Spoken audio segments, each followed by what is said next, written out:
On Decolonizing Your Curriculum.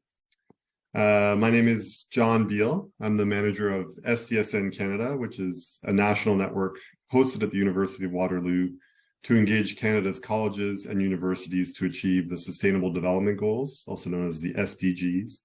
And for those that are less aware of the SDGs, in essence, they are a set of 17 high-level goals agreed by all UN member states in 2015 as a roadmap for the world, for what a better world can be.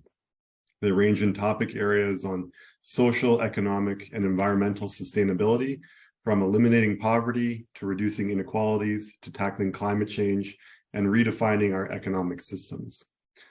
Today's conversation is part of a Teaching the Sustainable Development Goals community of practice that we've formed throughout the network, which is meant to inspire, share best practices and resources, and create community for those teaching or interested in teaching on Canada's big sustainability challenges and the SDGs. And my colleague, Ezgi Ozyonum, who manages this community, can share the link in the chat for those that are interested in learning more or joining. And I'm just going to make sure that we are recording. Yep, great. So we begin this conversation by acknowledging that SDSN Canada is situated at the University of Waterloo, which is on the traditional territory of the neutral Anishinaabe and Haudenosaunee peoples. Our main campus is situated on the Haldimand Tract, which is land granted to the Six Nations that includes 6 miles on each side of the Grand River. The university's active work towards reconciliation takes place across all of its campuses through research, learning, teaching, and community building, and is centralized within the Office of Indigenous Relations. And acknowledging like this reminds us that Canada's achievements are directly related to the resources and friendship of Indigenous peoples, and that we must all push for transformative acts over the coming decade towards reconciliation and justice. And recognizing that we are all coming to this conversation from different lands today, I invite you to introduce yourself in the chat and share about whose lands you find yourself today. And as you're using the chat, just make sure that you have it toggled to everyone versus to panelists only, so that you can share with everybody who's present. To find the traditional lands on which you're based, you can go to nativeland.ca, and my colleague Ezgi will put that in the chat now, to learn about the different traditional lands across the country. So I'm pleased to welcome today 3 great panelists for the conversation. They are Ezgi Ozyonum. Apologies for mispronunciations, but Ezgi is a public scholar and PhD candidate in education at Concordia University. Lowine Hill is a PhD candidate at the School of Environment, Resources, and Sustainability at the University of Waterloo. And Madison Hill is an educational developer of Indigenous Knowledges at the Centre for Teaching Excellence at the University of Waterloo. So today I will facilitate a conversation with Ezgi, Lowine, and Madison shortly, which will then be followed by an opportunity for you as audience members to ask questions. So you can do that in the Q&A box that you'll find on the bottom of your screen, or in the chat, and we can pull those forward. A note just kind of framing today's conversation, and the speakers will get into this in much deeper ways, but we bring together today expertise on both decolonization from an Indigenous perspective in Canada, as well as an international colonial perspective. And both are especially important in the context of imperialism, colonialism, and power, and to consider the structure of Canada's educational institutions and their roles within society. This speaks to the need for our educational systems from primary to post-secondary to be prepared to reconnect, reorder, and reclaim knowledges and teaching methodologies that have been submerged, hidden, or marginalized. So with that, I'd like to introduce our speakers, and then we'll hop into the discussion. So Ezgi is a public scholar and PhD candidate in education at Concordia University. Her research brings critical and decolonial perspectives to the study and practice of internationalization and decolonization of higher education. Her research is supported by Fonds de Recherche du Québec, Société Culture, and Concordia University. Ezgi has taught at the Department of Education and has delivered various workshops for Concordia's Center for Teaching and Learning and Grad Pro Skills, She's involved in Decolonizing Light Project and is an active member of the Equity, Diversity, and Inclusion Lab at Gina Coady School of Engineering and Computer Science at Concordia. She's dedicated to interrupting colonial education and decolonizing Canadian universities through her leading role in the Decolonial Perspectives and Practices Hub as an events coordinator and senior researcher. Welcome, Ezgi. And Lowine Hill is a PhD candidate at the School of Environment, Resources, and Sustainability at the University of Waterloo. Through an intersectional transdisciplinary approach, she investigates disaster risk governance in the Caribbean, specifically looking at how social networks, genders, and power influence policymaking on disasters. She is also currently involved in global policymaking processes on the topics of climate change and not natural disasters. Finally, she's co-lead on the initiative on decolonizing the research process for sustainability at the Faculty of Environment at the University of Waterloo. Welcome, Lowine.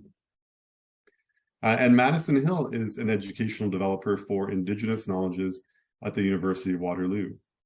In this role, Madison supports instructors seeking to indigenize and decolonize academic programs, courses, and pedagogy. Madison provides support to instructors across campus with the design and implementation on Indigenous ways of knowing and on Indigenous research themes, methodologies, and practice, specializing in traditional ecological knowledges. Previously, Madison has worked with both provincial and municipal government sectors in environmental management roles. And Madison holds a Bachelor of Environmental Management from York University and a Master of Professional Education with a specialization in Indigenous leadership from the University of Western Ontario. Madison was born and raised on 6 nations of the Grand River Territory and identifies as a Mohawk woman. Welcome, Madison. Welcome all 3 of our great speakers. It's really a pleasure to have you here today. I'm going to remove the spotlight here, and maybe Marinika, you can work on spotlighting us all if that's doable. But we'll start into the conversation, and I want to start by just kind of giving the floor to each of you. And just kind of share with us, how you see, what it means to decolonize the curriculum. What does that mean to you, and kind of where does your work fit in with this topic in particular? So maybe Ezgi, we can start with you. Thank you so much, John. Hi, everyone. It's a pleasure to be here today. I'm really looking forward to this discussion today. And it's mentioned in my biography that I'm a PhD candidate. I'm a public scholar at Concordia University, Jahjage, Montreal. And most of the interest of this topic, decolonizing curriculum, is started for me from the theory. Then I moved to practice of learning it together with others. So first I read lots of books, articles about decolonial theory, decolonial thinking, voices of Indigenous people, the Global South authors, and then I moved to really the topic of decolonizing education and what it entails in the classroom, decolonizing curriculum and pedagogy. And I really like to learn it, not on the theory level, because the theory really touched my heart, but I really wanted to learn in the practice in what it really means in our classroom. So I involve in the Decolonial Perspective and Practices Hub. This is an organization, student activism organization at Concordia, that our team is really focused on to learn what it looks like to have an institutional change in terms of decolonizing education, and really focus on academia, but at the same time, beyond academia, how the decolonizing curriculum look like. So for me, decolonizing is a verb to really challenge the colonial engagements and systems that work in place in our schools, universities, organizations, and agencies. So what is my perspective on decolonizing curriculum is that it aims to unpack and disrupt structures of systemic oppression in educational materials. And it involves decentering dominant paradigms and namely Eurocentrism is very dominant in our curriculum, and polarizing voices of those who have been traditionally marginalized.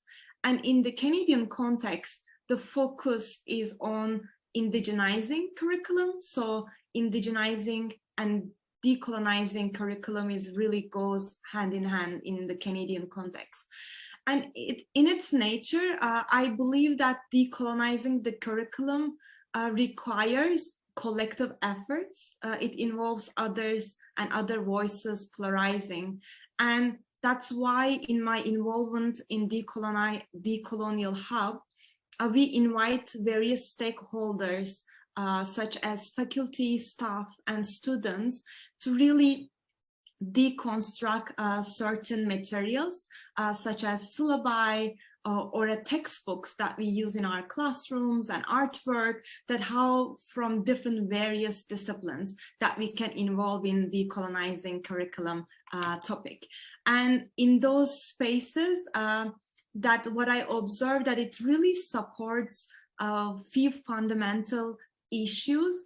And one of them that I like to highlight is the one related with the dissolving power dynamics that we observe in classrooms, that there's a hierarchy of differences. So having a space in our events at the Decolonial Hub at Concordia, and it's open for all to public to engage, is that it's really a space where students, faculty, and any person who like to learn more about decolonizing curriculum have an equal share and opportunity to contribute. And really that starts a transformation for me, that really everybody has an equal portion to share. And maybe what I have been shared so far is more in theory, but just to have some kind of concrete idea, that I wrote a blog for us that it's really in the chat that we can actually share that blog. Maybe you can also take a look that the decolonizing curriculum starts with some questions. Thank you for sharing on the chat. That it's more that maybe if we take any educational materials, that we can just prompt some questions to start with. And maybe we can look some parts of the syllabus, the course descriptions, and who is allowed to teach knowledge, who remains outside. We can just come up with various questions to really learn from each other and learn from the voices and perspectives which are missing. So maybe I can just stop there, that we can just continue later on this discussion. Thank you so much. Yeah, thank you very much, Ezgi. Madison, maybe I'll invite you next to share. So what does it mean to you, decolonizing the curriculum? Hi, everyone. It is so great to be here today. I thank you so much for having me. Again, my name is Madison. I am from Six Nations of the Grand River Territory. I recently started a position here at Waterloo in the Centre for Teaching Excellence, supporting curriculum and educational development, but from an Indigenous knowledge lens. I really like to kind of introduce myself, just kind of putting this out there for people so that they're aware, but I'm a third generation residential school survivor. So the first of my family to actually go to university, attend an institution like this. And something that I always think about, especially when we're tasked with thinking about, how do you decolonize curriculum? We have to remember that a lot of times our marginalized communities weren't always allowed into institutions like this. And so I really think that's a great way to kind of turn our thinking on, I guess, and to start kind of letting that sit with us, that there were populations of people who weren't always allowed to. So I'm very thankful to be here. And again, like I said, I am the first in my family to go to school, and being in this, just being here is huge for me. So I really think this question, it's a great question. It's really something that I sat with and kind of thought about how to best answer this. But I think the way forward to decolonize education is really, I think, youth-led initiatives. And I think that's going to be what how we unpack this and how we move forward with this type of work. Luckily, here at a university, we have tons of youth who are actively engaged in this type of work. And I really think that that is going to be the future for us. I guess the other part is, as well as for decolonizing education and curriculum, is also to build faculty representation. So again, including, I guess from my lens, I want to see more Indigenous representation within our curriculums. One thing that I always found when I was in school is I did have the opportunity to go to York University and I loved it. It was great. But there wasn't people like me. I didn't see, other Indigenous folks teaching or within the institution where, I wasn't this best student and I wasn't always the most engaged and I had some stuff going on at home. So it was really hard to see myself succeed if I didn't have kind of like a person to look up to. But I think that's the way of the future, and that's how we're going to move forward. Thank you. Thank you so much, Madison.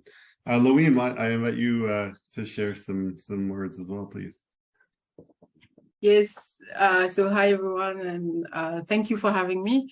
So yes, my name is Lowine, and I'm also a PhD candidate. I'm working not on decolonization for my research, but decolonization is kind of part of, colonization before that is kind of part of even my own identity, because where I come from, I'm still from a colonized place. And the talking about like the influence of the colonizer and like the actual like effect on our lives and our everyday lives, have always been something that we talk quite openly, actually, back home. So I'm from Waterloo, so it's a small island in the Caribbean.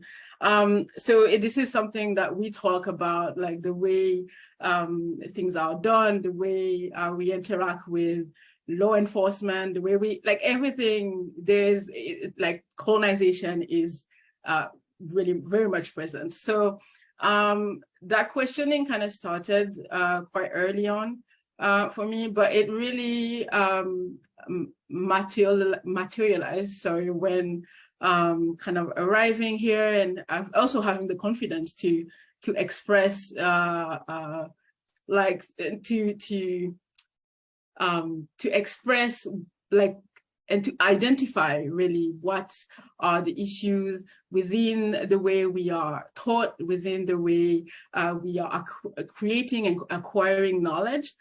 And so for me, decolonizing the curriculum really means contextualizing knowledge. It's like, where does that knowledge come from? And what is the historical, the socioeconomic context, the natural context that surround that knowledge? And really, but I think that's really one of the first steps into understanding, okay, so if we want to break down, because decolonizing really means breaking down the structure, right? So if we want to understand, to break down the structure, then we have to understand what is the context within which the structure evolves. So for me, that's one thing. Another thing would be to start with oneself, right? To have that I love positionality. For me, that's like the very first step, to have that self-reflection and really understanding kind of, okay, yeah, we want to decolonize, but who I am and what have I done myself to whether perpetuate those structure or challenge those structure, and if so, what can I do more? So even before we go into the institutional things, and that's kind of scary actually, because we are facing like really big institution and just the university. It can be scary to just tackle that, but just start with oneself. I think for me, that's kind of a first step kind of thing. And that bring, the responsibility and the accountability, not only to oneself, but to really to the whole process itself. So I think for me that's kind of what the decolonizing process involved, and really being in a place now where I can express the thing and having the space to do so, because before it wasn't really, I mean, even if it was important and conversation have been happening before that, but it wasn't as mainstream as it is now, and that we have that space to really discuss about that openly. And so I think that's a really great step forward. So yeah, I'll stop there. Thank you. Thank you to all three of you. That's great kickoff. And really interesting to hear about your work. And so thanks for that. So I want to kind of take it, let's dive deeper now. And, you know, I think a lot of people, when they think about decolonizing, it's about bringing in, including voice and perspective, which I think is absolutely, you know, important starting points. But how do we do that really effectively? You know, we're thinking about teaching on, you know, whatever the topics might be, on kind of shared histories, on sustainability issues, you know, whatever it might be, with a focus on decolonizing. How do we bring in different voice and perspective in really effective, kind of meaningful ways? And maybe Madison, I'll start with you if you're up for starting us off on this one. Absolutely.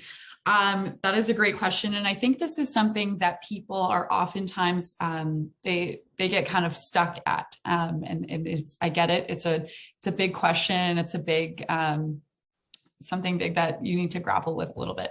But I really think the best way to start this kind of engagement, and a really great example is, I don't know if folks were able to make it out to the Indigenous commitment ceremony here at Waterloo just a few weeks ago, where our president made a commitment to decolonizing all curriculum here at Waterloo.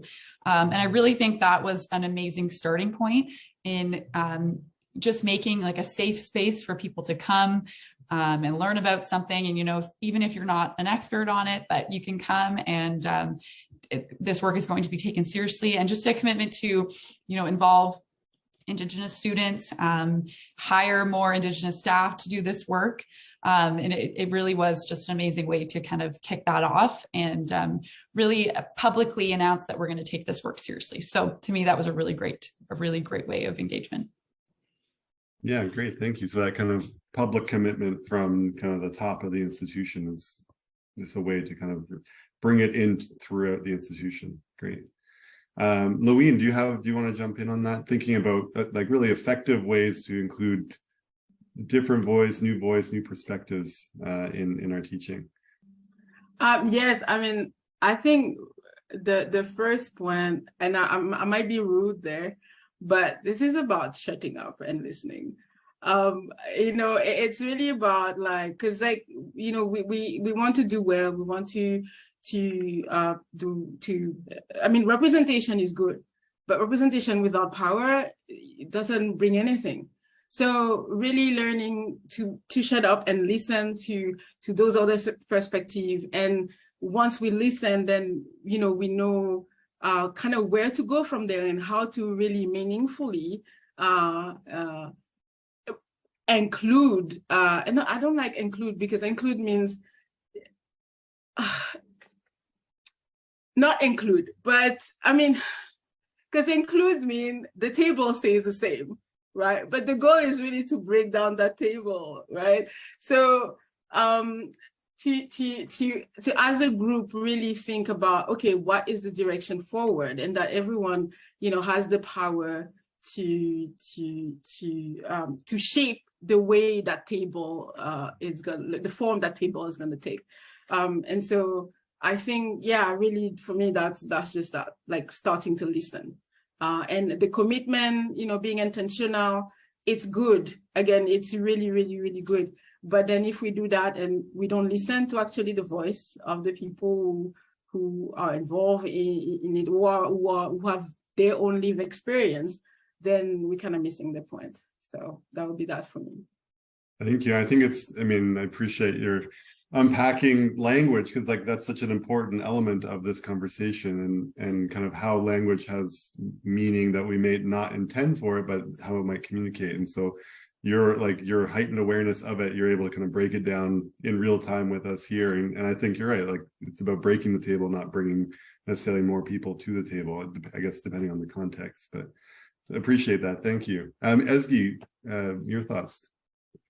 It was so nice to hear the other panelists, and I totally agree for both of their share. And few also other, maybe I can add to this discussion is sometimes I think about in the perspective of being a student or in the perspective of being an instructor in these institutions, then what could be my role or what can I do as a very small steps, as Lowine shared, just to listen, but at the same time, the course materials that we have or the textbooks that we receive in our course, that we should maybe start acknowledging that that can contain biases, that no matter how we try to diversify the materials, that just to acknowledge that each material that we have can have bias. So how we could really deconstruct from there or how we could take another step from there is one way that I feel is, as a Canadian classrooms, we are so lucky to have a diverse student body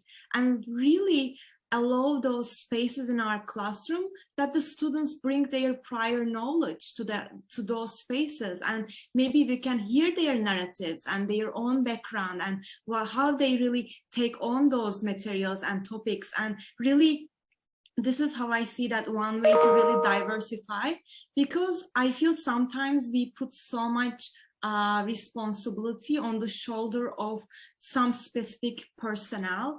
So for example, sometimes we really turn to decolonizing curriculum and pedagogy to Indigenous people in our institution, or we really turn to instructor to really start that transformation. But I think we should be all collectively feel that responsibility and starting very small to be very mindful of that course material or the course syllabus may have very limited authors. So what we could do, maybe have a creative assignments that the students bring different various voices about that topic, or maybe the assignments that we create in the course material is not very limited to written assignments, that we really encourage storytellings or oral way to really express our own perspective on various topics. So maybe the things shouldn't be that big, that very small as start listening. That's great. Thank you. I feel like there's so many threads here that pick up on different parts of the questions throughout. So, I'll just I'm sure we'll just kind of jump around a little bit, but we talked, Madison talked a little bit about this at the University of Waterloo. But interested and Lowine, I'm going to start with you on this one, just as a heads up. But thinking about how do we make decolonization a priority within our educational system and our post-secondary institutions. We've certainly seen a lot of movement in this direction, and I'd say in the past 3 years, 4 years, it's seeming to become more of a priority. But how do we continue to embed it, and how do we make sure that kind of the words that are said really kind of land within the way that the institutions are formed and kind of the blood of those institutions? Yes, so that's a great question, and I don't have an answer, honestly, because this is such a big undertaking. But there's two things that I came across. Because I was doing a kind of a similar exercise with another organization, and we were talking about institutional positionality and this kind of cultural competency. So that's two things. I was like, okay, that's interesting, and the positionality aspect that I'm super fan of, because that really involve as an institution reflecting about like their own identities as an institution and kind of what they represent and what they are as an institution. And I thought that was quite that's a quite heavy undertaking, and the responses can be quite ugly, to be frank.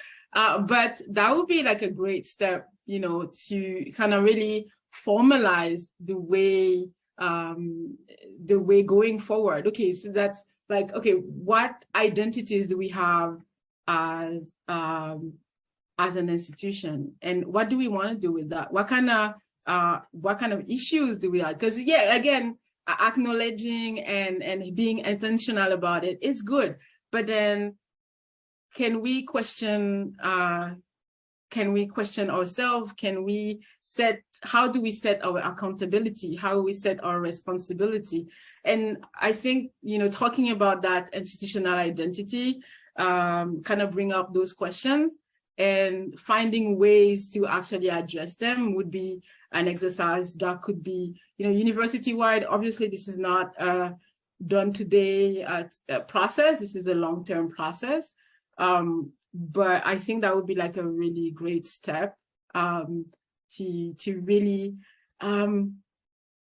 go beyond formalizing this this conversation, but really like taking accountability for who we are as an institution and what we represent as an institution, and kind of where do we want to go from there. So yeah, I think that would be kind of where I think would go. Great. Yeah, I think that's fantastic. Thank you. Ezgi, why don't you go ahead and jump in on this?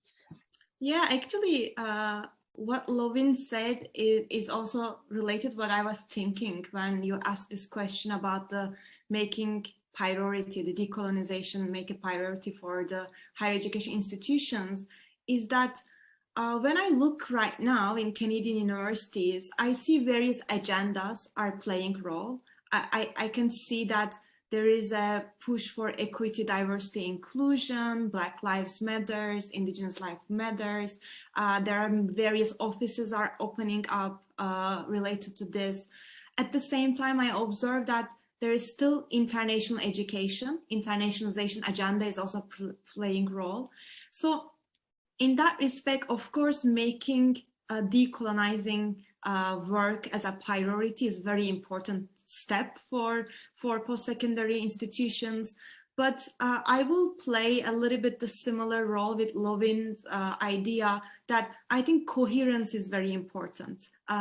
What I mean is, if a university argue or admits that decolonizing work is their priority, but they recruit international students aggressively and they make them to pay 4 times more tuition, I think it's not coherent. There's some kind of accountability problem there, or they don't really work on their own curriculum, how to change it, but in the name of promotion that they do really decolonizing office is there, but in a way that how it looks like in real life classroom and student experience, whether we really care that. So I think accountability and coherence is very important in terms of the identity of institutions.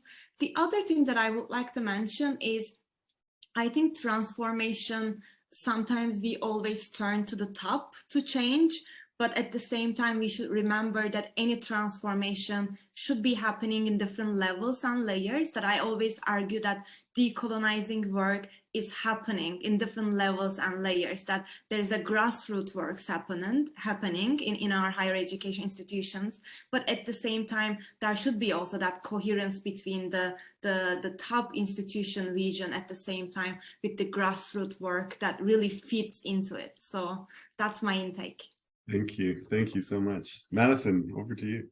Wow, those are excellent points. Both of my co-panelists here have really, I think, just really explained this perfectly well. But coherence is absolutely something that we are lacking right now. As was mentioned earlier, there's many grassroots initiatives that are starting, student-led initiatives, which we all know can be the most powerful, especially if our youth are able to come out and decide that, they want to see this representation, or they want to see some different decolonial practices included into curriculum, it will happen. And I've been super fortunate over the last few weeks to be able to meet with many student-led groups who are doing just that. And so I think that right there our upper management, our senior leadership, listening to those voices will be the key to making these changes, and just to show that they are making this a priority, along with other major commitments. Like I mentioned earlier, I think that's going to be our path forward. Thank you. So, I mean, we've been talking kind of at the bigger level. How do we try and ingrain this into meaningful action? You know, for those that are in the classroom who want to work on decolonization of their specific curriculum, you know, where should they start? What kind of strategies? We talked earlier about, you know, it's about small incremental steps as well. And so, you know, is it about small incremental steps in this place in terms of where to start and kind of strategies, or is it about rip it up, bring something more bold to the forefront? What do you think the approach is here? And I think we'll start again with Ezgi at top of the order. Yeah, I think when I reflect this question in a way that both having a big change versus having very small personal steps, I think both of them has an equal value and it should be happening.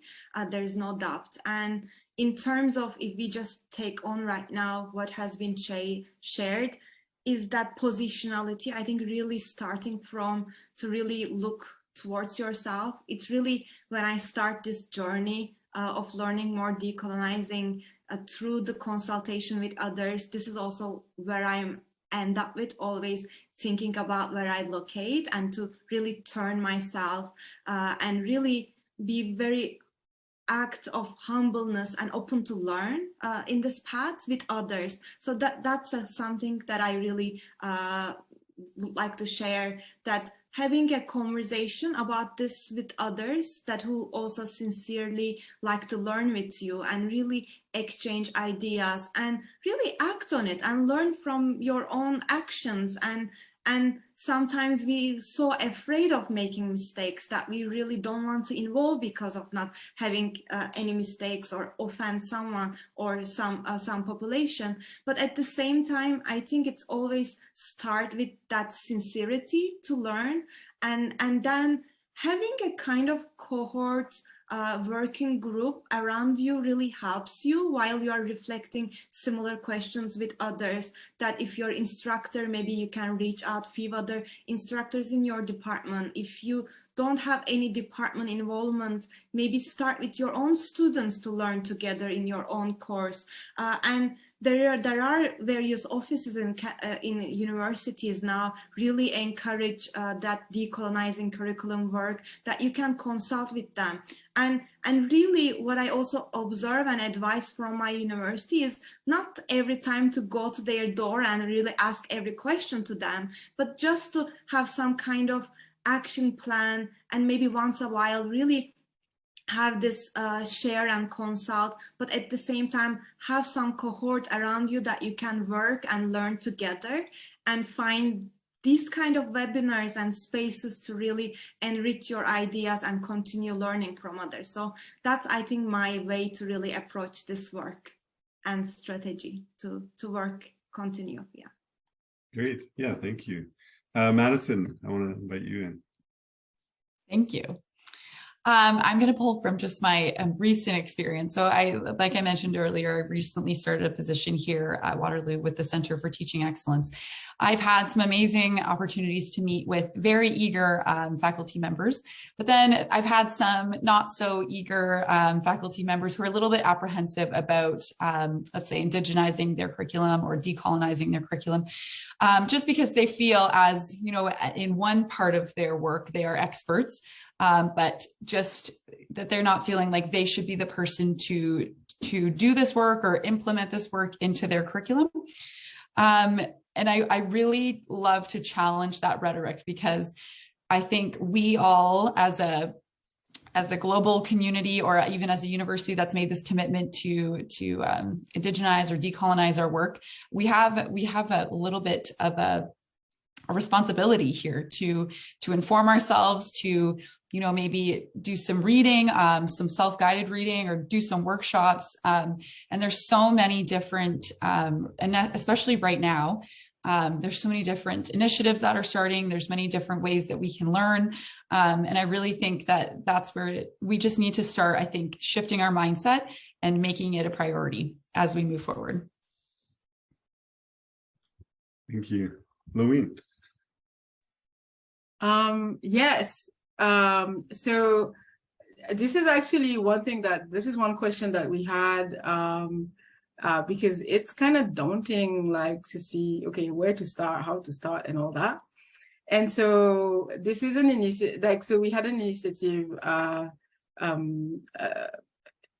we started about 2 years ago, at the Faculty of Environment. Now it's a bit on the the back burner because PhD requirements, but there's an initiative we started with two other colleagues of mine, Madhu Galapati and Sarah Gorpade.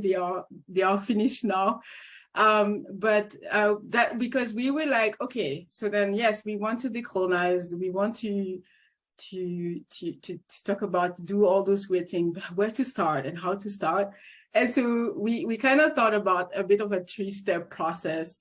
And we had, there was a few workshops and at the faculty, and then we also had a small e-course as well that we shared early this year. But yeah, it's just like, okay, now where to start? And then we had this, okay, we start with looking at ourselves as we were discussing earlier, looking at ourselves and then who we are, and within, whether it is within the research process or within the curriculum, who we identify as self, who we identify as others into that, and really kind of position ourselves within whether it is like the research that we are doing or the course that we are teaching, right? Then after that, we were like, okay, then from there, where do we go? Like, okay, we are now to identify where are the problematic areas and what need to be deconstructed, what need to be unlearned.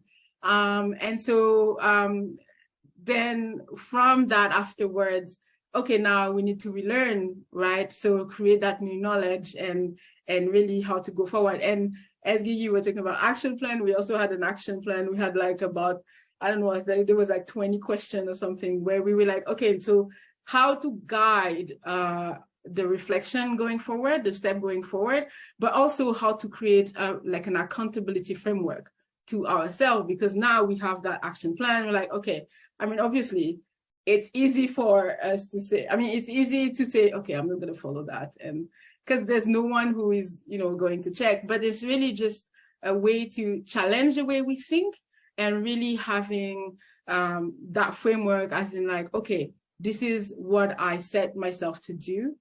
And I can, check, not check, but yeah, really follow through and really re-question along the way. Okay, is it the right direction? Maybe there's new information, this new way of thinking, this new, like kind of how to integrate all those new things coming up and really rethink and reshape and transform going forward. So yeah, so this is a thing, this is a shameless plug there, but this is a thing that we thought, because yeah, we were lost as students. We don't know how to tackle such a big topic. And it goes beyond us. So like, how do we start small step? How do we start by ourselves?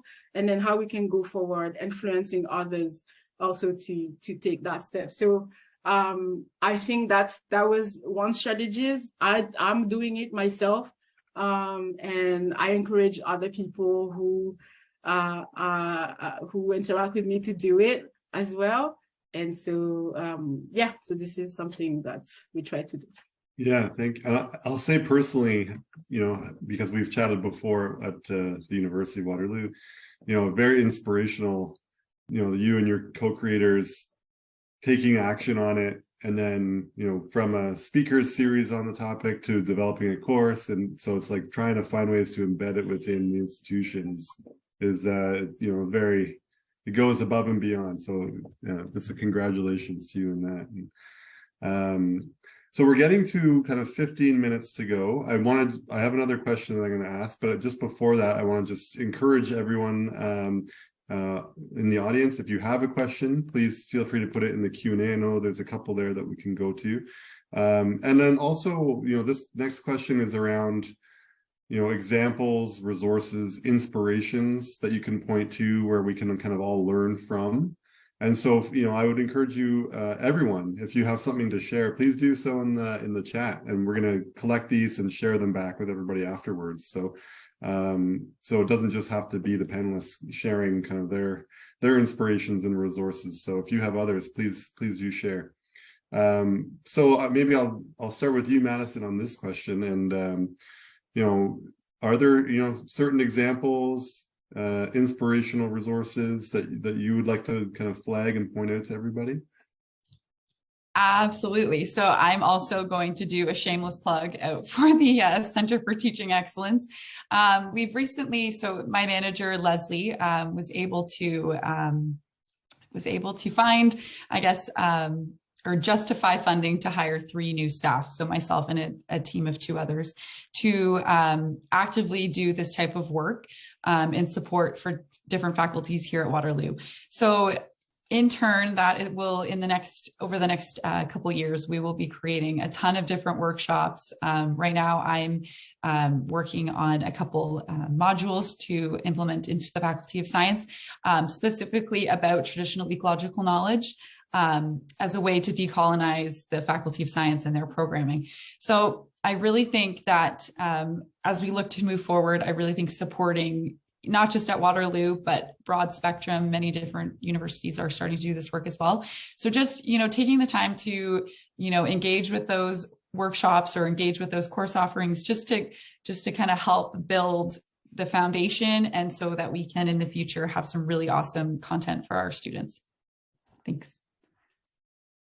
Thank you. I think you were next in the queue, Lowine. Any resources, inspiration points that you would want to share with the people to follow up on?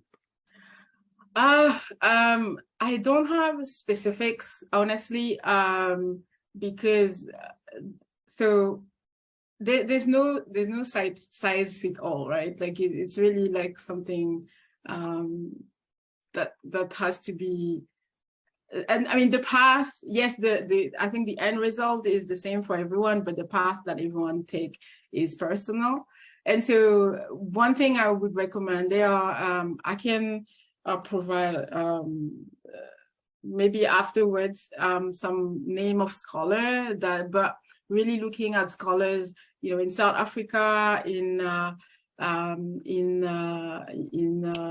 like in Senegal, they are also quite, but it's in French, but they are also quite big on the decolonizing the curriculum, especially in context of like that would be the Africanization of the curriculum. So that's even one step further. There's also some scholars. So when we had in the speaker series, so Linda Tuhai, oh my God, I'm butchering her name. Oh my God, okay, Linda Smith, let's not butcher her name. There's also Sharon Stewart, there's so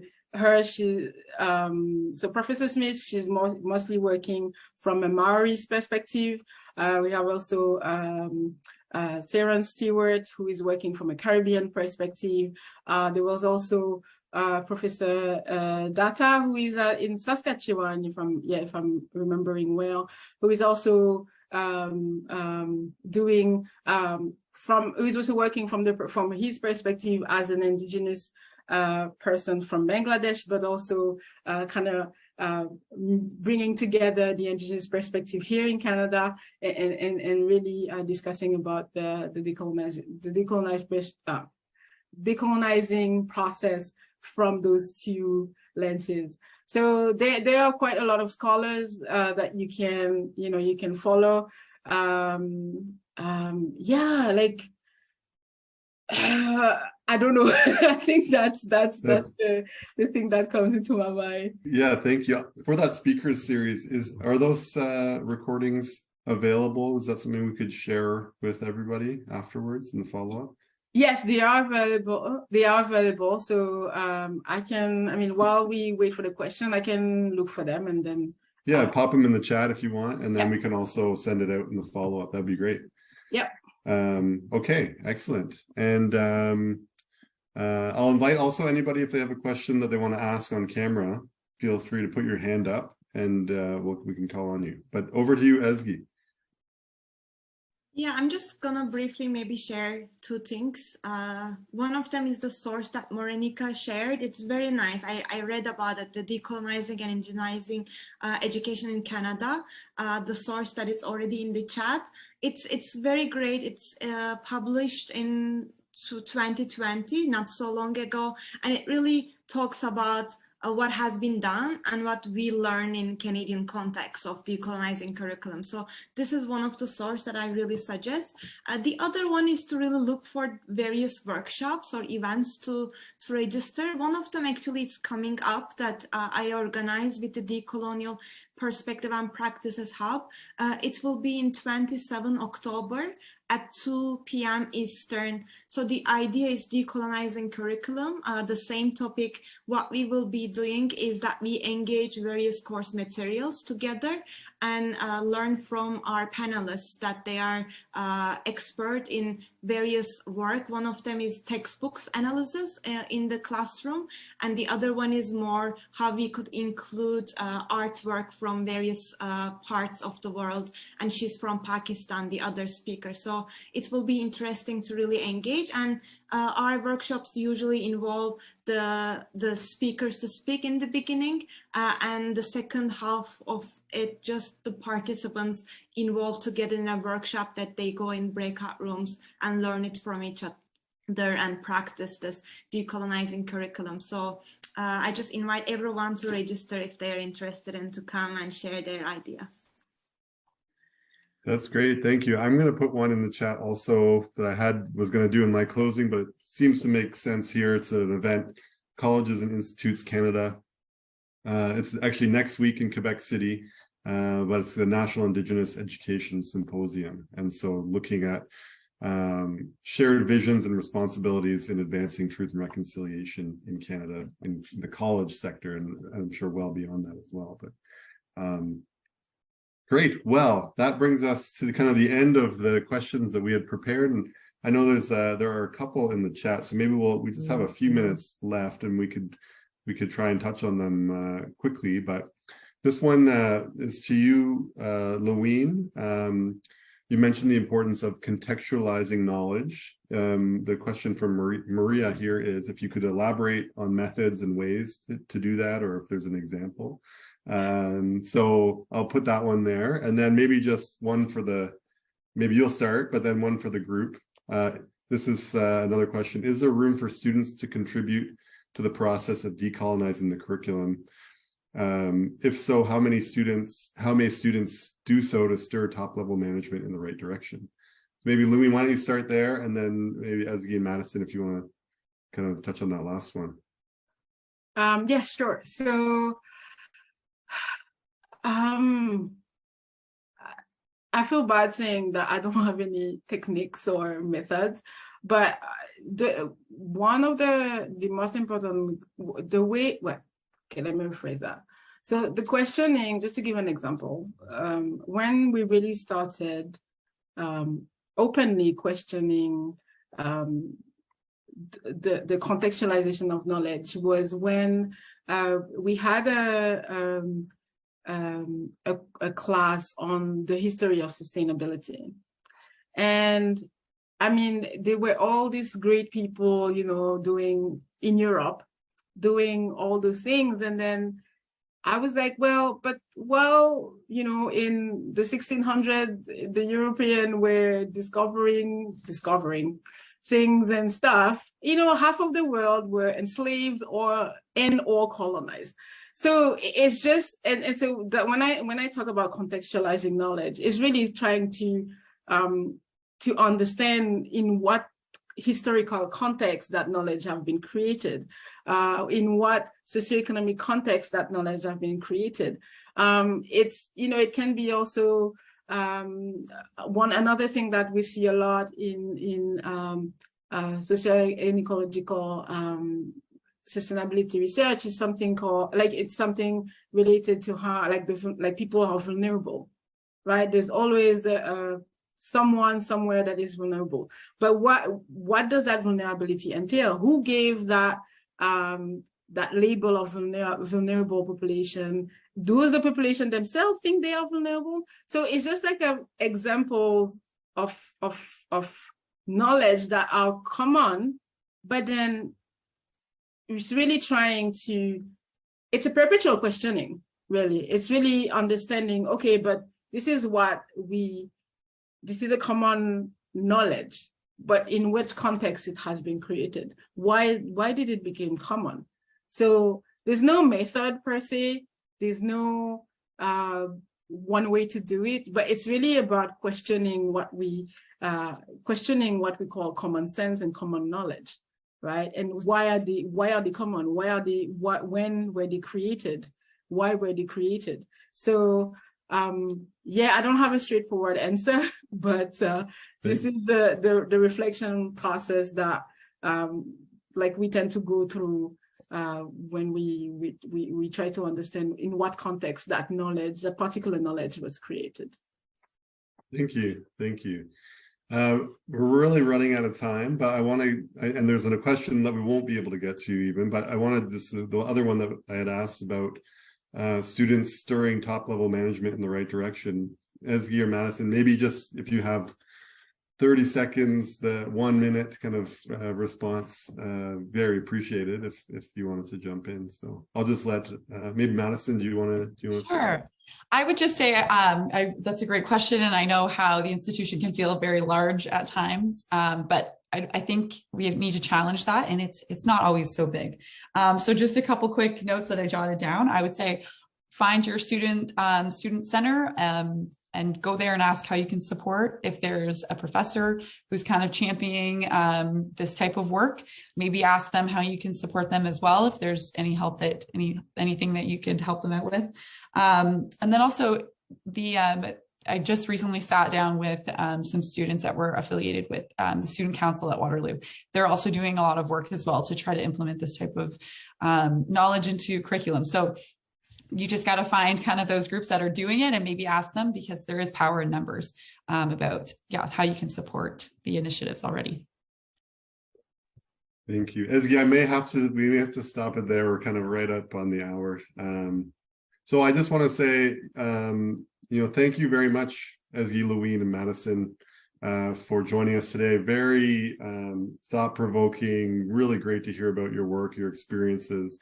Thank you also to everyone who's joined us today. I hope you've been inspired or feel more equipped to tackle the process of decolonization in your own work.